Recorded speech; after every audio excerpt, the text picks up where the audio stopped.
Operation ఆకర్షణ వేగవంతం చేసింది తెలంగాణ బీజేపీ. స్థానిక సంస్థల ఎన్నికల ముందు ఇతర పార్టీల నుండి బలమైన నేతలను కమలం పార్టీలోకి చేర్చుకోవాలని డిసైడ్ అయింది. ఈ మేరకు హైకమాండ్ ఆదేశాలకు అనుగుణంగా కార్యాచరణ ప్రారంభించింది. స్థానిక సంస్థల ఎన్నికలపై బీజేపీ ఫోకస్ పెట్టింది. బలమైన నాయకులను పార్టీలో చేర్చుకుంటే ఎన్నికల్లో సునాయాసంగా గెలవచ్చు అని భావిస్తోంది. అందుకు అనుగుణంగానే కాంగ్రెస్, బీఆర్ఎస్ లో అసంతృప్తిలో ఉన్న బలమైన నేతలను నెమ్మదిగా తమ పార్టీలోకి ఆహ్వానించాలని డిసైడ్ అయింది. ఇందులో భాగంగానే అచ్చంపేట మాజీ ఎమ్మెల్యే గువ్వల బాలరాజు కమలం గూటికి చేరారు. అన్ని పార్టీలను స్టడీ చేసిన తర్వాతే బీజేపీలో చేరానని తెలిపారు. ఈ రోజు కూడా భారతీయ జనతా పార్టీలో వీరు చేస్తున్నటువంటి ప్రయత్నాలే తప్ప కరుడుగట్టిన బీఆర్ఎస్ కార్యకర్త మేము ఎట్లా అడుగుతామో అని సంకోచంలో అప్పుడప్పుడు ఎక్కడన్నా అన్న వాళ్ళు కలిసినా చేరండి అని కొంత నవ్వుతూ మాట్లాడిండు తప్ప సీరియస్గా ప్రయత్నం చేయలేదు. మా లోపల మాత్రం వ్యతిరేకత ఉడుకుతా ఉంది. అక్కడ ప్రత్యక్షంగా ఉండి చూస్తూ ఉన్నాం బీఆర్ఎస్ పార్టీలో. కానీ చివరికి నేనే అన్ని పార్టీలను స్టడీ చేసినాక నిర్ణయం తీసుకుందామని, ఎవరైతే దేశం కోసం, జాతి కోసం, పేద అణగారిన వర్గాల కోసం, దేశ రక్షణ కోసం మాట్లాడతారో వాళ్లకు ఆ సోయి ఉంటుందో అటువంటి వాళ్ళనే తీసుకుందామనే ఒక ప్రణాళిక పెద్దలు రామచంద్రరావు గారి నేతృత్వంలో పార్టీ మొత్తం కూడా చేస్తున్న విషయం నాకు తెలిసి నేను నిర్ణయం తీసుకోవడం జరిగింది.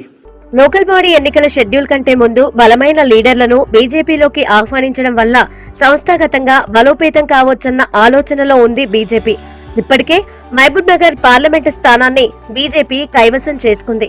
రాష్ట్ర అధ్యక్షుడిగా రామచంద్రరావు బాధ్యతలు తీసుకున్నాక మొదటి జిల్లాల యాత్ర ఆయన సొంతగడ్డ నల్లగొండ నుండే మొదలు పెట్టారు. ఉత్తర తెలంగాణ నుండి బలమైన స్థానాలు గెలుచుకున్న బీజేపీ ఇక మీదట దక్షిణ తెలంగాణ మీద దృష్టి పెట్టాలని భావిస్తోంది. పార్లమెంటు ఎన్నికల్లోనే కాదు, ఆ తర్వాత 2 ఎమ్మెల్సీ ఎన్నికల్లో బీజేపీ గెలిచిందని రామచంద్రరావు గుర్తు చేశారు. చాలా మంది బీజేపీలో చేరడానికి సిద్ధంగా ఉన్నారంటూ వెల్లడించారు.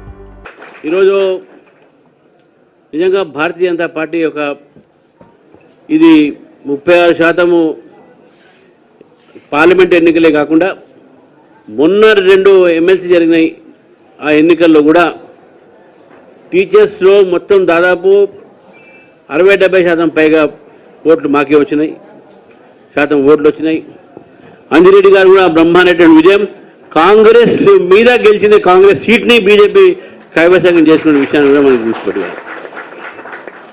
కాబట్టి భారతీయ జనతా పార్టీ తెలంగాణలో పెరుగుతూ పోతా ఉన్నది అనే విషయానికి ఇది నిదర్శన.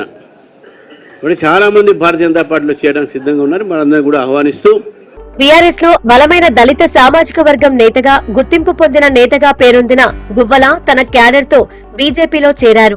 ఆయనతో పాటు మరికొంతమంది బీఆర్ఎస్ మాజీ ఎమ్మెల్యేలు, ఎమ్మెల్సీలు గువ్వల బాటలో నడవనున్నట్లు సమాచారం. నిజానికి ఉమ్మడి మహబూబ్ నగర్ జిల్లాకు చెందిన జైపాల్ యాదవ్, హర్షవర్ధన్ రెడ్డి, మర్రి జనార్దన్ రెడ్డి, అబ్రాహంలు అందరూ గత ఎన్నికల్లో బీఆర్ఎస్ నుండి పోటీ చేసి ఓడిపోయారు. వీరందరూ గువ్వల బాలరాజ్ తో పాటే బీజేపీలో చేరాల్సి ఉన్నా ఇతరాత్ర కారణాల వల్ల అది సాధ్యపడలేదు. దీంతో గువ్వల ఒక్కరే కమలం గూటికి చేరారు.